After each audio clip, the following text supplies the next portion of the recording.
তারপর ভাই একটু বেলা হোক হয়তো একটু ঠিক থাকবে। তারপর আমার মেয়ে এসে একটা বলবে, মা চুলটা আশ্রম। আচ্ছা, এ বলবে এই একটুখানি এটা ঠিক করো। সুন্দরটা থাকাটা টেম্পোরারি, তোমার আমার যারই হোক সৌন্দর্য তো টেম্পোরারি, চোখের মনের। আসলে ভেতরটাকে সুন্দর রাখতে ভীষণ কষ্ট। কত লোককে ক্ষমা করতে হয়, কত লোকের সঙ্গে মানিয়ে চলতে হয়।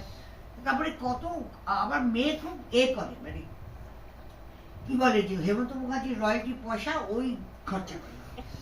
এক জায়গা কুকুর আছে, কাক আছে, আবার চিলড্রেনকে দেখে, বুড়ো মানুষদের ওখানে গিয়ে তাদের চিঠি পড়ে আসে, তাদের বিস্কুট দিয়ে আসে, ডান্ডার চিলড্রেনকে খাওয়ায়, আর কোনোদিন খাড়ের চিলড্রেনদের খাওয়ায়, এসব করে। তো ভালো কর্ম করবে তুমি অটোমেটিক ভালো থাকবে আর দেখতেও ভালো। এখন মা বাবার যে জিনিসটা আছে ওটা তার যাবে না, কিন্তু তার মধ্যে তুমি নিজের ভেতরে একটা ভেতর থেকে যদি তোমার লাইট আসে সেটা প্রকাশ পায়। তুমি দেখো বেশি বেশি বয়স যেই হতে থাকে না, তুমি আসল কি মানুষ ওই ছাপটা কিন্তু মুখে পড়ে যায়। ভালো জিনিস দেখলেও কপাল কুচকে, কিন্তু এরকম দেখে কি যে দেখে কে জানে।